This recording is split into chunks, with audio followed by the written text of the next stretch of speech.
पिछले एपिसोड में आपने सुना कि कबीर को नंदिनी की शादी की खबर मिली थी, जिससे वो टूट गया था। नंदिनी की शादी हुए काफ़ी महीने बीत चुके थे। बारिश की हल्की हल्की बूंदें गिर रही थीं। कबीर बस स्टैंड के पास खड़ा था, पर उसकी नज़र सिर्फ एक चीज़ ढूंढ रही थी, नंदिनी। पिछले कुछ महीनों से वो बस उसकी एक झलक देखने के लिए जी रहा था। उस दिन अचानक उसकी नज़र रोड के दूसरी तरफ पड़ती है।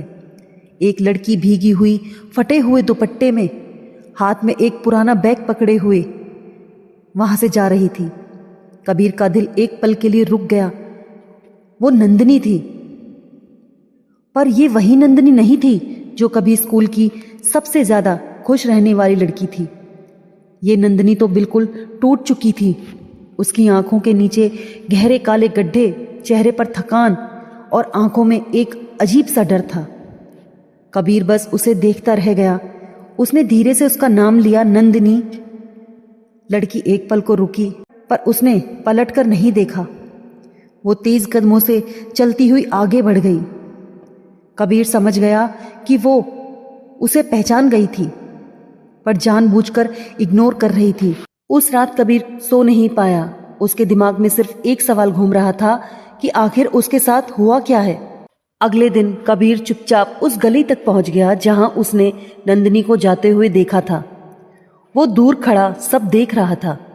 एक छोटा सा किराए का कमरा था, जिसका दरवाजा आधा खुला था।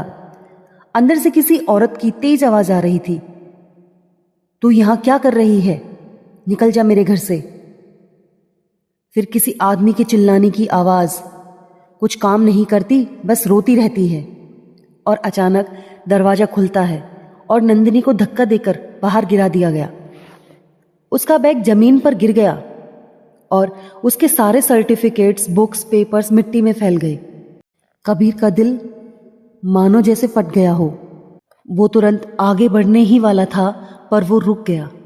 उसने अपने आप से कहा, नहीं, अभी नहीं। अगर मैं सामने गया तो वो और टूट जाएगी।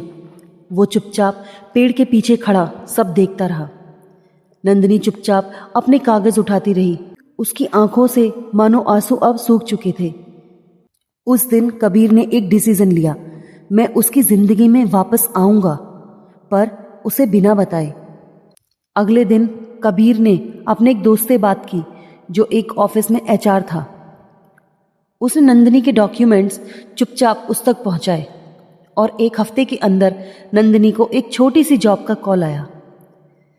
जब नंदिनी को फोन आया तो वो हैरान थी। उसने सोचा कि मैंने तो कहीं अप्लाई ही नहीं किया, पर उसने कॉल एक्सेप्ट कर लिया। उस दिन कई महीनों बाद नंदिनी की आंखों में थोड़ी सी उम्मीद दिखी। दूर खड़ा कबीर सब देख रहा था। उसके चेहरे पर हल्की सी स्माइल थी और आंखों में आंसू। उस रात जब कबीर घर लौट रहा था, तभी उसका फोन बजा। उस पर एक अननोन नंबर शो हो रहा था। उसने कॉल उठाया तो दूसरी तरफ से एक आदमी की आवाज थी, तुम कबीर हो ना? कबीर का दिल धड़क उठा।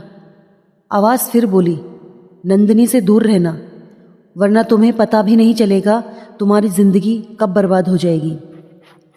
और इतना कहकर कॉल कट हो जाती है। कबीर का चेहरा सफेद पड़ गया। उसने धीरे से कहा, तो उसकी जिंदगी का दर्द अब मेरे पास आ रहा है। कबीर की आंखों में गुस्सा और डर दोनों एक साथ थे। आखिर ये कौन आदमी था जिसने कबीर को फोन किया? अब कबीर की जिंदगी में क्या होने वाला था? क्या नंदिनी उसकी जिंदगी में वापस आएगी, या फिर उसकी लाइफ बर्बाद हो जाएगी? जानने के लिए देखिए इस कहानी का अगला एपिसोड।